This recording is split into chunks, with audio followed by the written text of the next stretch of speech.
नमस्कार दोस्तों। वैसे तो अरविंद केजरीवाल बहुत ही कट्टर ईमानदार नेता हैं, लेकिन वो कट्टर ईमानदार नेता बार बार नए नए घोटालों में फंसते रहते हैं। चाहे वो शराब घोटाले का मामला हो, चाहे वो शिक्षा में बनाए गए कमरों का घोटाला हो, शिक्षा विभाग के जितने भी कमरे बनाए गए उनको ज़्यादा दिखाया गया, कम बनाए गए, ये वाले घोटाले हों, बाथरूम बनाए गए उसके घोटाले हों, चाहे वो फीडबैक यूनिट के घोटाले हों, चाहे वो पैनिक बटन के घोटाले हों, पता नहीं किस किस तरह के घोटाले, लेकिन नया घोटाला उनका नया सामने नज़र आया है। उसको उजागर किया है भारतीय जनता पार्टी के विपक्ष के नेता, दिल्ली में जो विपक्ष के नेता हैं दिल्ली विधानसभा में, रामवीर सिंह बिदूड़ी ने। रामवीर सिंह बिदूड़ी ने ये कहा है कि दिल्ली में टैक्सियों और बसों पे लगाए गए पैनिक बटन, जिन्हें लगभग 2 वर्ष पहले लगाया गया था, पैनिक बटन्स असेंबल किए गए थे जिससे कि महिलाओं की और दूसरे जो भी यात्री हैं उनकी सुरक्षा के लिए वो लगाए गए थे। लेकिन वो पैनिक बटन काम ही नहीं कर रहे हैं, क्योंकि उन पैनिक बटन्स के साथ किसी नियंत्रण जो क्षेत्र होता है, जो कोई नियंत्रण करने के लिए कक्ष होता है, वो बनाया ही नहीं गया है।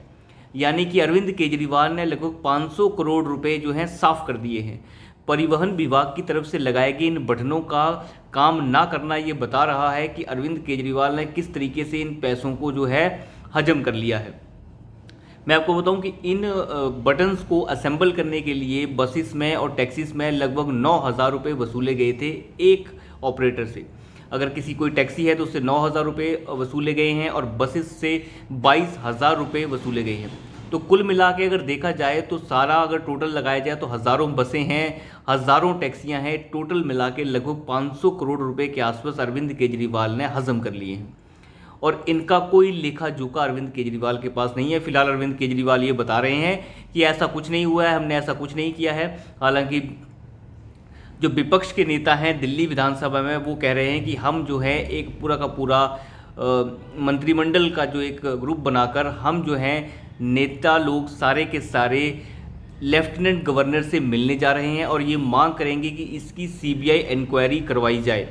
तो अब पैनिक बटन घोटाले में भी अरविंद केजरीवाल फंसते हुए नजर आ रहे हैं। अभी निरंतर वो कई घोटालों में फंसते हुए नजर आए हैं और हर चीज़ की जांच चल रही है, चाहे वो उनके अपने घर की जांच हो, क्योंकि अपने घर पे जो उन्होंने खर्चा करवाया है, अभी कई करोड़ों का उन्होंने एक शीश महल बनवाया है अपने लिए, उसमें भी बहुत बड़ा घपला हुआ है, उसकी जांच भी चल रही है। और अब एक नया घोटाला।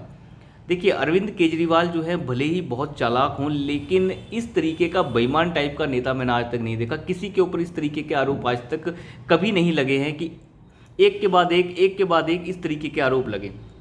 और वो जो पार्टी ये कह के आई थी कि हम ईमानदारी की छवि से चुनाव लड़ते हैं, हम ईमानदार हैं, हम जो है भ्रष्टाचार विरोधी लहर के ऊपर सवार होकर दिल्ली की विधानसभा के ऊपर काबिज हुए थे, वो लोग जो हैं अब चोरी करने पे उतर आए हैं।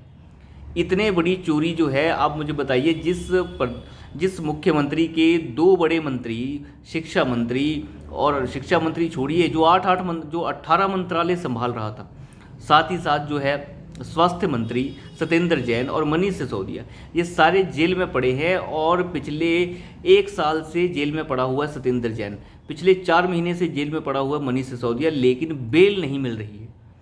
बेल ना मिलने का कारण यही है कि इन्होंने जो भ्रष्टाचार किया है उसके पर्याप्त सबूत कोर्ट में पेश किए जा चुके हैं। इस वजह से इन्हें बेल नहीं मिल रही है। भले ये बाहर आके जो मर्जी कहते रहे कि मोदी ऐसा है, मोदी वैसा है, मोदी ने ऐसा कर दिया, ये अजीब वो गरीब से ड्रामे हैं। जैसे अभी एम के स्टालिन के एक मंत्री को उठाया है, पर उसे आप देखिए, रेड हुई, रेड में वो रोने लग गया। वो उस रोने में अरविंद केजरीवाल को अपना चेहरा दिखने लग गया है। अरविंद केजरीवाल को अच्छे से पता है कि मैं फंसने वाला हूं और बर्बाद होने वाला हूं। केजरीवाल ऐसे मुख्यमंत्री होने वाले हैं इस भारतीय राजनीति के, जो अपने लाइफ टर्म में ही जेल में जाने वाले हैं, और इतना तय है। अब ये 500 करोड़ रुपए का जो घोटाला है, मुझे लगता है ये इसकी जांच अवश्य होनी चाहिए, क्योंकि मैं मानता हूं अरविंद केजरीवाल कुछ भी कर सकते हैं। इतना भयंकर भारतीय राजनीति का नटवर लाल आज तक नहीं देखा है हमने। मेरी अगर 30 साल की उम्र में है तो 30 साल की उम्र में हमने तो कभी नहीं सुना है कि इस तरीके का नटवर लाल भी कोई हुआ। झूठ पे झूठ बोलता है ये आदमी। जिस आदमी ने इससे नाक रगड़वाई सुप्रीम कोर्ट में, कपिल सिब्बल ने, उसके कदमों के नीचे पड़ गया है ये। रामलीला मैदान में दोनों ने मंच साझा किया, कपिल सिब्बल ने भी और अरविंद केजरीवाल ने भी। इतना ज़्यादा गिरा हुआ आदमी है ये। तो आप अंदाज़ा लगाइए कि अरविंद केजरीवाल किस सीमा तक जा सकते हैं। वो किसी भी तरह का घोटाला करा सकते हैं, वो पत्रकार तक को उठा के जेल में डलवा सकता है, जैसे इसने पंजाब में नवभारत टाइम्स के पत्रकार के साथ किया। कुछ भी कर सकता है ये इंसान। तो अब देखना होगा इस आदमी के खिलाफ किस तरीके के एक्शंस जो हैं आगे देखने को मिलते हैं, और मुझे लगता है इसकी जांच अवश्य होनी चाहिए। तो अभी के लिए इतना ही, धन्यवाद।